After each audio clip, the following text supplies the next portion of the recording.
خداوند متعال نے ان موجودات کو پیدا کیا ہے، اور جب تک خداوند متعال کا ارادہ ہے چیزیں باقی ہیں۔ اگر خداوند متعال اپنا ارادہ جیسے ہی بدلیں یہ تمام چیزیں نابود ہو جاتی ہیں، اس طرح سے۔ تو اس سلسلے میں کائنات کی وسعتیں، علم الہی کے حوالے سے بہت ساری باتیں ہوئی۔ آج بھی جو ہیں چند باتیں اسی سلسلے میں عرض کریں گے۔ تو آج کا عنوان اسی حوالے سے یہ ہے کہ نظام بالائے نظام، ایک نظام خداوند متعال کا چل رہا ہے، پھر ایک اور نظام اسی خدا کی طرف سے ہے، یعنی اس نظام کے اوپر ایک اور نظام ہے، وہ نظام پھر سابقہ نظام کو بھی جو ہے وہ ختم کر دیتا ہے۔ اس لیے خداوند عالم نے اس دنیا میں ایک خاص قسم کا نظام معین کیا ہے۔ پانی کا نظام ہے، کھانے پینے کا نظام ہے، زمین کا اپنا نظام ہے، دریاؤں کا اپنا نظام، درختوں کا اپنا نظام ہے، بارشوں کا اپنا نظام وغیرہ وغیرہ۔ خدا نے ایک نظام جو معین کیا جس کی بنیاد پر آئندہ ہونے والے واقعات کی بھی خبر دی جا سکتی ہے کہ چاند گرہن ہوگا، سورج گرہن ہوگا، سیلاب آئے گا، زلزلہ آئے گا وغیرہ وغیرہ، خشک سالی ہوگی، بارش آئے گی نہیں آئے گی وغیرہ۔ اسی نظام کی وجہ سے، اسی کے سبب لوگ پیش بینی کر لیتے ہیں اور مستقبل کے بارے میں پیش گوئی کی جا سکتی ہے، حتیٰ ہزاروں سال بعد کے بھی پیش گوئی کر لیتے ہیں۔ اسی فکس نظام کی وجہ سے انسان حساب لگاتا ہے، پھر آگے پیش گوئی کر لیتا ہے۔ لیکن بعض مواقع ایسے بھی آتے ہیں کہ جس میں خداوند عالم اپنی قدرت کا ایک خاص جلوہ لوگوں کو دکھاتا ہے، لوگوں کے سامنے پیش آتا ہے، جس میں ایک عجیب قسم کا نظام حکم فرما ہوتا ہے، اور یہ نظام موجودہ اور عام نظام پر فوقیت رکھتے ہیں۔ ایک اور نظام ہے کہ جو سابقہ نظام کو کالعدم قرار دیتا ہے، وہ کام نہیں کرتا، سابقہ نظام اب کام نہیں کرتا، مثلا چھری کام نہیں کرتی ہے، آگ جو ہے جلاتی نہیں ہے، پانی جو کھڑا ہو جاتا ہے، مثلا پانی کسی کو غرق نہیں کرتا، مثلا اس طرح سے پتھر ہوا میں ٹھہر جاتا ہے۔ ایک اور نظام ہے جو اس نظام سے ہٹ کر ہے۔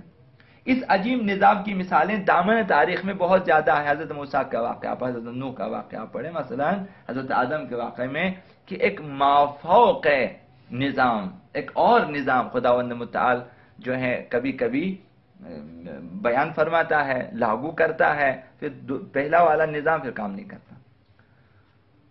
اب یہ بات روشن ہو کر سامنے آ جاتی ہے کہ دنیا کی بقا خداوند عالم کے ارادے کی مرہون منت ہے۔ جب دیکھتے ہیں، آقا امیر المومنین نے فرمایا کہ میں نے خدا کو پہچانا ارادوں کے ٹوٹنے سے۔ جب میں نے ارادہ کیا ایسا ہو، لیکن میرا ارادہ کام نہیں کیا، تو اب اس کا مطلب ایک اور ہستی ہے جس کا ارادہ کار فرما ہے کہ میں چاہتا ہوں یہ کروں لیکن میں نہیں کر سکتا۔ ارادے ہمارے کل عدم ہو جاتے ہیں، ٹوٹ جاتے ہیں۔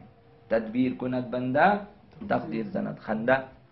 تقدیر کچھ اور ہے، خداوند عالم کا نظام آ جاتا ہے اور پھر ہماری تدبیریں فیل ہو جاتی ہیں۔ لہذا خداوند متعال کا ارادہ کارگر ہے۔ ہم سب کے سامنے ایسی کتنی مثالیں موجود ہیں، خداوند عالم نے کس طرح صاحبان قدرت و طاقت و جاہ و جلال سے سب کچھ چھین لیا اور ان کو کوڑی کا محتاج کر دیا،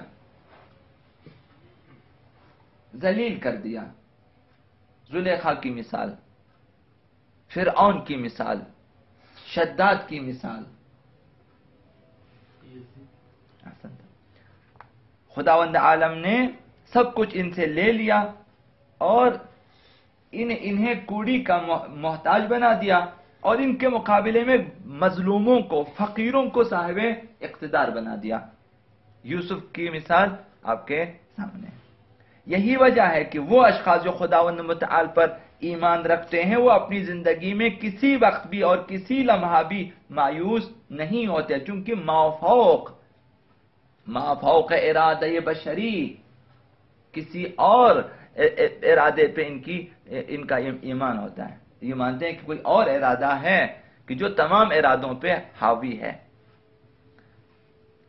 بلکہ نہ صرف مایوس نہیں ہوتے بلکہ جس وقت مایوسی کی تاریکی ہر طرف چھا جاتی ہے اس وقت بھی امید کی شمع ان کے دل میں روشن رہتی ہے، اور اس شخص کو اتنا یقین ہوتا ہے، اتنا اطمینان ہوتا ہے کہ اس بھیانک اور ڈس لینے والی تاریکی میں بھی خدا اس کو نجات دلا سکتا ہے، اسے ایک امید ہوتی ہے، اور امید کی صبح سے ہمکنار کرا سکتا ہے، انسان کو نجات دے سکتا ہے۔ یہ اہل ایمان کی خوبی ہوتی ہے کہ وہ کسی بھی لمحے مایوس اور نا امید نہیں ہوتے، غرق ہو رہا ہو تب بھی وہ اس کا تصور یہ ہے کہ اگر وہ چاہے مجھے بچا سکتا ہے۔ جناب موسیٰ اور فرعون کے واقعے کو ہم سب نے کئی بار متعدد بار سنا ہے، پڑھا ہے، سنا ہوگا، پڑھا ہوگا۔ ظلم ڈھانے میں فرعون اپنی مثال آپ تھا۔ یہ فرعون تھا جو بنی اسرائیل کے لڑکوں کو صرف اس لیے قتل کروا دیتا تھا کہ جناب موسیٰ پیدا نہ ہوں۔ اب نہیں معلوم کہ موسیٰ کس گھر میں پیدا ہونا ہے، یہ بھی نہیں معلوم ہو سکا، صرف جادوگروں نے اور ان کے جو پیشگو لوگوں نے بتا دیا تھا کہ ایک لڑکا پیدا ہوگا جو تمہارے تخت و تاج کو نیست و نابود کر دے گا۔ تو کہا کہ جتنے لڑکے ہوں قتل کر دیں لیکن وجود میں نہ آ جائے، جو حاملہ خواتین ان کے پیٹ آ کر لڑکا قتل کریں، سب ختم کریں۔ تو یذبحون ابناءہم ویستحیون نساءہم، فرعون ایسا کرتا تھا کہ بیٹیوں کو زندہ رکھیں، بیٹوں کو قتل کریں، تاکہ جو بھی موسیٰ ہوگا وہ قتل ہو جائے، نہ رہے۔ جناب موسیٰ وجود میں نہ آ سکیں، اس مقصد کے لیے فرعون نے اتنا ظلم کیا، کیونکہ اس نے سن رکھا تھا کہ جناب موسیٰ کے ہاتھوں اس کا تخت و تاج خاک میں ملے گا۔ فرعون اپنے باطن میں، اپنے دل میں یہ خیال کیے ہوئے تھا کہ میں اپنی اس تدبیر اور مظالم کی بنیاد پر اس بات پر قدرت پیدا کر لوں گا کہ موسیٰ اصلاً وجود میں نہ آئے، نہ رہے بانس نہ بجے بانسری، کہ جب موسیٰ ہی وجود میں نہ آئیں تو پھر کون میرے تخت و تاج کو نابود کر سکتا ہے۔ لیکن اس کی تمام کوششیں نقش بر آب ہو گئی۔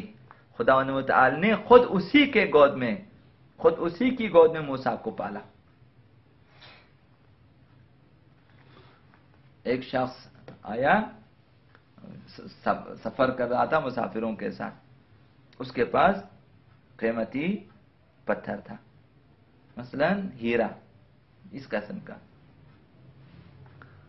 اب جو ہیں مسافر قافلے میں بعض لوگ جو لالچی ہوتے ہیں، انہوں نے دیکھا کہ اس شخص کے پاس قیمتی مثلا جواہرات ہیں، ہیرے ہیں، اب یہ رات کو جب سو جائے تو ہم اسے چوری کر لیں گے۔ لیکن ہر رات یہ لوگ اس کے تمام اسباب و سامان کی تلاشی لے لیتے ہیں لیکن نہیں ملتا۔ اس سے پوچھا کہ آپ اپنا جو ہے یہ جو قیمتی پتھر ہے یہ آپ کہاں چھپاتے ہیں؟ کہا تمہارے سامان میں چھپاتا ہوں، کیونکہ مجھے یقین ہے کہ وہ جگہ جس کی تم نے تلاشی نہیں لینی وہ تمہارا اپنا سامان ہے، لہذا ہر رات سونے سے میں نے تمہارے سامان میں رکھ کے میں سو جاتا ہوں، مجھے پتہ ہے کہ تم نے میرے سارے سامان اپنے سامان تلاشی نہیں لینی ہے۔ خداوند متعال نے کہا تو تمام بچوں کو قتل کرے، موسیٰ کو خود تمہارے گود میں پرورش دوں گا، خود تمہاری وائٹ ہاؤس میں، خود تمہارے پاس، تم خود اٹھائے گا اسے، کھلائے گا اسے، پالے گا اسے، پوسے گا اسے، یہ بڑا ہو جائے گا، اور تمہارا خداوند متعال ایسا کرتا ہے۔ تو لہذا خداوند متعال نے فرعون کی تمام تدبیروں کو ناکام کر دیا، تمام کوششیں اس کی ناکام ہو گئی، اور خود فرعون ہی کی آغوش میں حضرت موسیٰ نے پرورش پالی۔ جناب موسیٰ کی مادر گرامی کو خدا کی طرف سے یہ الہام ہوا کہ موسیٰ کو ایک صندوق میں رکھ لیں، فَاقْذِفِيهِ فِي التَّابُوتِ فَاقْذِفِيهِ فِي الْيَمِّ، آپ اسے صندوق میں رکھیں اور پھر اسے نہر میں ڈال دیں، دریا میں ڈال دیں آپ اسے، تو خداوند متعال نے الہام کیا کہ موسیٰ کو صندوق میں رکھیں اور آپ پانی میں ڈال دیں، دریائے نیل کے موجوں کے حوالے کر دیں۔ موجوں نے صندوق کو اپنی آغوش میں لیا اور لوریاں دیتی ہوئی فرعون کے قصر کی طرف لے گئی۔ صندوق کا قصر سے نزدیک ہونا تھا کہ زوجہ فرعون کی نظر صندوق پہ پڑی۔ صندوق کو دریا سے اٹھا لیا، دیکھا کہ ایک خوبصورت بچہ اس میں کھیل رہا ہے۔ یہ دیکھ کر زوجہ فرعون نے فرعون سے کہا کتنا اچھا ہو کہ ہم اس بچے کو اپنی اولاد قرار دیں۔ زوجہ فرعون کی تمنا پوری ہوئی، فرعون اس بات پر راضی ہو گیا۔ باقیوں کو تو قتل کریں، یہ تو خود ہمارے پاس آیا ہے، اب اس کو تو بچائیں۔ یعنی دشمن بے وقوف ہوتا ہے، خداوند متعال ایسا کرتا ہے کہ ایک تصور صرف دشمن کے ذہن میں پیدا ہو جاتا ہے، وہی اس کی غلطی ہوتی ہے۔ اس نے کہا کہ اسے تو ہم خود پالیں گے، یہ تو کچھ نہیں کرے گا، باقیوں کو قتل کریں۔ اسے نہیں معلوم کہ یہ وہی لڑکا ہے، تو پھر اور راضی ہو گیا، چلو اسے رکھیں۔ وہی بچہ جس کے لیے لاکھوں کروڑوں بچے قتل کر ڈالے، مثلا فرعون نے پوری طاقت صرف کر دی ان کو قتل کرنے میں، جو کچھ اس کے لیے ممکن تھا اس نے انجام دیا تاکہ موسیٰ وجود میں نہ آئے، لیکن پھر بھی عاجز رہا، ناتوان رہا۔ جناب موسیٰ وجود میں آ کر رہے اور خود اسی کے ہاتھوں جناب موسیٰ پروان چڑھے، اسی کے گھر میں پلے بڑے، اور جس تخت و تاج کی حفاظت کے لیے فرعون دن رات کوشاں رہتا تھا، کام کرتا تھا، تمام ثروت صرف کرتا تھا، آخرکار موسیٰ نے اس کے غرور کو خاک میں ملا دیا، تخت و تاج کو مسمار کر دیا۔ اور خدا کی لامحدود قدرت کا یہ ایک چھوٹا سا کرشمہ تھا، یعنی ایک اور نظام خداوند دکھاتا ہے کہ سابقہ نظام ناکارہ ہو جاتا ہے۔ جناب یوسف اور ان کے بھائیوں کا قصہ بھی آپ نے سنا ہوگا، پڑھا ہوگا۔ جناب یوسف کے بھائیوں نے کوشش کی کہ جناب یوسف کو قتل کر ڈالیں، اسی بنا انہوں نے یوسف کو کنویں میں ڈال دیا۔ ظاہری اسباب و نظام کی بنا پر یوسف کا کنواں کے پانی میں ڈوب جانا چاہیے اور مرنا چاہیے، لیکن خداوند عالم نے یوسف کو بچا لیا، کنواں میں یوسف کو بچا لیا۔ اور ان ظاہری اسباب کے علاوہ بھی اسباب ہیں جو تمہارے اختیار سے باہر ہے، لیکن ہمارے اختیار میں خداوند یہ دکھانا چاہتا ہے کہ جو ظاہری تمام اسباب جو ہے سامان استعمال کریں، لیکن ہمارے پاس کچھ اور اسباب بھی ہوتے ہیں کہ ہم اگر بچانا چاہیں مچھلی کے پیٹ میں یونس کو ہم بچا لیتے ہیں۔ اب کچھ اختیارات خود خدا کے پاس ہیں، تو ہمیشہ اپنے ذہنوں میں رکھیں کہ خدا بھی کچھ کر سکتا ہے، یعنی وہ وہی خدائی نظام ہے کہ ہم اپنی تمام تدبیریں کریں ناکام ہو جائیں گے، تو یہ امید ہے کہ وہ کچھ کر سکتا ہے، اس کے پاس ایک اور طاقت ہے، ایک اور نظام بھی ہے کہ اس نظام سے ہٹ کر وَيَمْكُرُونَ وَيَمْكُرُ اللَّهُ وَاللَّهُ خَيْرُ الْمَاكِرِينَ، انسان بھی تدبیر کرتا ہے، خدا بھی تدبیر کرتا ہے۔ جس طرح ہم تدبیر کرتے جائیں، خدا بھی اس کے اوپر ایک تدبیر کرتا رہتا ہے کہ جہاں خداوند روکنا چاہے پھر ہماری تدبیریں کام نہیں ہوتی، پھر خداوند روک لیتا ہے، پھر ہمیں روک لیتا ہے، ایسا ہوتا ہے۔ تو خداوند متعال نے چاہا کہ یوسف کنواں میں زندہ رہے، خداوند متعال نے چاہا کہ یوسف غرق نہ ہو۔ جن بھائیوں نے چاہا تھا کہ یوسف مر جائے اور ان کے اوپر جو ہے وہ تہمت بھی نہ آئے، ان کے اوپر بات نہ آئے، یوسف مثلا لاپتہ ہو جائے، کون جائے گا دیکھے گا کنواں کے اندر کہ یوسف کدھر ہے، ختم ہو جائے گا چند دنوں میں۔ لیکن خداوند متعال نے یوسف کو کنواں سے نکالا، عزیز مصر بنا دیا۔ کفار مکہ نے معاہدہ کیا کہ پیغمبر اسلام کو قتل کر ڈالے اور مسلمانوں کو طرح طرح کی اذیتیں پہنچائیں۔ انہی سب باتوں کی بنا پر 3 سال تک پیغمبر اسلام کو شعب ابو طالب میں اقتصادی بلکہ سوشل بائیکاٹ کر کے انہیں محاصرہ کیا، شعب ابو طالب میں بالکل قطع تعلق کیا، کسی بھی قسم کی مدد کرنا وہاں جائز نہ تھا ان کے لیے۔ کفار کی خواہش ہے کہ ان لوگوں کو اتنی اذیت دیں اور اس قدر بھوک اور پیاس کی شدت میں مبتلا کر دیں کہ یہ لوگ دنیا سے چلے جائیں، ختم ہو جائیں، اور اسلام کی آواز وہیں پہ دفن ہو جائے، کلمہ توحید کی آواز پھر نہ آئے۔ آخر میں تو تمام قبیلے والوں نے مل کر فیصلہ کیا ہم سب مل کر پیغمبر قتل کر، کسی ایک قبیلے کو جو ہے وہ تاوان دینا نہ پڑے، کہ بنی ہاشم والے کسی ایک سب کے ساتھ تو دشمنی نہیں کر سکتے، سارے قبیلے والے آ جائیں۔ لہذا اس بات کے لیے جتنا بھی انتظام کر سکتے کر ڈالا۔ ظاہری اسباب کی بنا پر پیغمبر اسلام کے بچنے کی کوئی امید نہیں تھی، ہر طرف سے محاصرہ کیا، تلواریں لے کے سب کے سب تمام قبیلے کے افراد آئے، اپنے اپنے افراد کو بھیجے، سب نے محاصرہ کیا، تو بچنے کی کوئی امید نہ تھی، لیکن خدا کے ارادے نے ان کی تمام کوششوں پر پانی پھیر دیا اور ان کی امیدوں پر مایوسی کی اوس چھڑک دی، اور خود اپنے پیغمبروں کس طرح حفاظت فرمائی، جس کے نتیجے میں دین مقدس اسلام نے ترقی کی۔ پیغمبر نکل گئے وہاں سے، نہ انہوں نے دیکھا نہ انہیں پتا چلا۔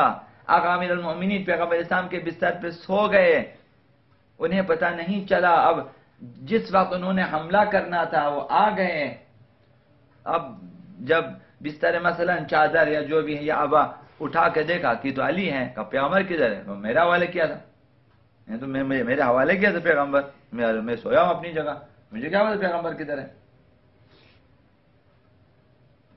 تمام مشرکین قریش، تمام قبائل قریش ناکام ہوئے، خدا انہوں تعالیٰ نے بچا لیا۔ جب بچانا چاہے دشمن کی عقل پہ پردہ آ جاتے ہیں۔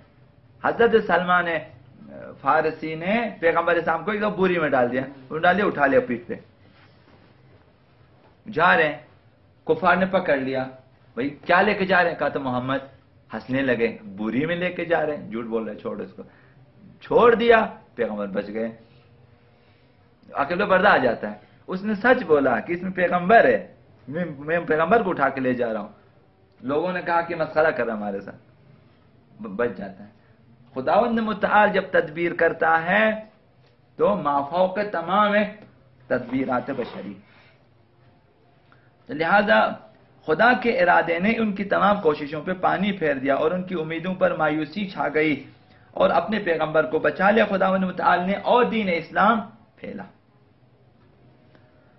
کفر و شرک کی تاریکی ختم ہو گئی۔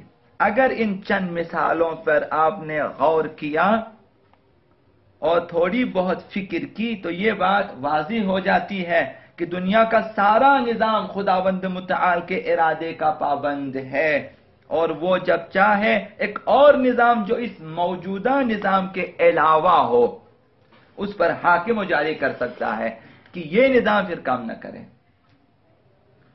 یہ نظام پھر کام نہ کرے۔ چھری نے، چاقو نے حضرت اسماعیل کے گلے کو کاٹنا تھا، لیکن خداوند تعالیٰ نے وہاں ایک اور ارادہ فرمایا کہ نہ کاٹے۔ مچھلی کے پیٹ میں انسان زندہ نہیں رہتا، خداوند متعال نے ارادہ کیا کہ یونس زندہ رہے۔ نار نمرود میں انسان زندہ نہیں رہتا، خداوند متعال نے ایک اور ارادہ کیا کہ نہ، یہاں ابراہیم زندہ رہے۔ دریا کا پانی دیوار بن کر کھڑا نہیں ہوتا، خداوند متعال نے ارادہ کیا کہ موسیٰ کے لیے، بنی اسرائیل کے لیے پانی دیوار بن کر کھڑے ہو جائیں، راستہ صاف ہو جائے، یہ نکل جائیں۔ فرعون نے دھوکہ کھایا کہ جب موسیٰ نکل گئے، بنی اسرائیل نکل گئے تو ہم بھی نکل سکتے ہیں، وہ بھی داخل ہوئے، پانی نے پھر اپنا سابقہ نظام چلایا، ان کو غرق کر دیا۔ تو ایک نظام ہے خداوند متعال کا پہلے سے، پھر اس کے مافوق ایک اور نظام خداوند حاکم کر سکتا ہے کہ جو سابقہ نظام کو ناکام کر دے۔ تو ارادے کائنات اور نظام کائنات مربوط ہے، متعلق ہے ارادہ الہی کے ساتھ، یعنی کائنات کی بقا، نظام کائنات کی بقا ارادہ الہی سے ہے، انسانوں کے ارادے کے مرہون منت نہیں ہے۔ اب اس مقام پر عقل چراغ ہدایت لے کر آگے بڑھتی ہے اور انسان کو متوجہ کرتے ہوئے انسان کی عقل یہ خطاب کرتی ہے انسان سے کہ وہ خدا، اے انسان، وہ خدا جو اتنی قدرت و طاقت والا ہو اور اتنا مہربان ہو تو حق یہ ہے کہ ہم اس کی بارگاہ میں سر تسلیم خم کریں، جھکیں اس کی بارگاہ میں، اپنی بندگی کا اظہار کریں، اپنی ذلت کا اظہار کریں،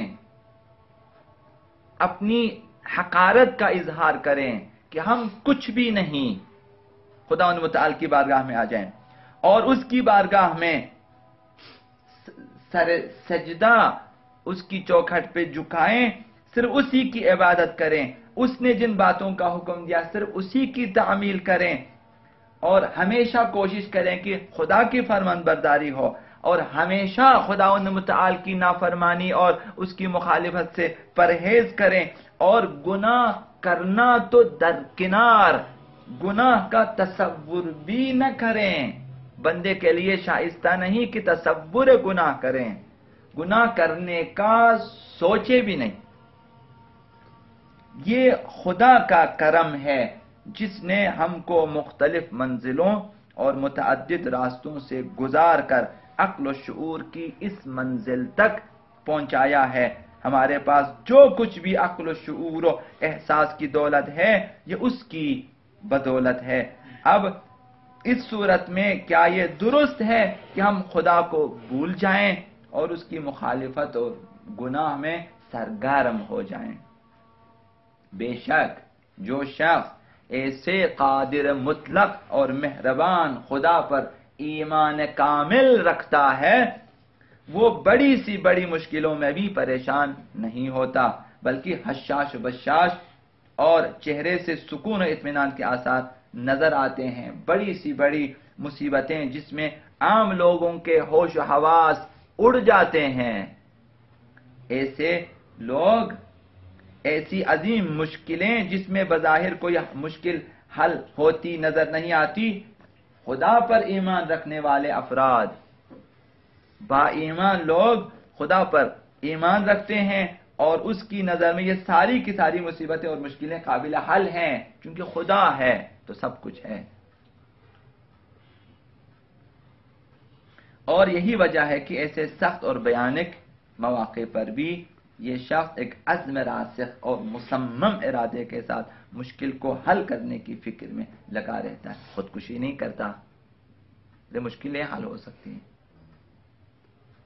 حتیٰ کہ خدا تو خدا، ہم ائمہ اطہار کے توسل اور وسیلے پہ اس قدر بھروسہ کرتے ہیں کہ بڑی سی بڑی مشکلیں بھی جو ہیں ہم سمجھتے ہیں کہ حل ہو سکتی ہیں ائمہ اطہار کے توسل سے، حتیٰ امام زادوں کے توسل سے، حتیٰ ان کی اولاد کے توسل سے، حتیٰ بعض مومنین کی دعاؤں سے مشکلیں حل ہو سکتی ہیں، یعنی بعض اولیاء الہی کے دعاؤں سے مشکل حل ہو سکتی ہے۔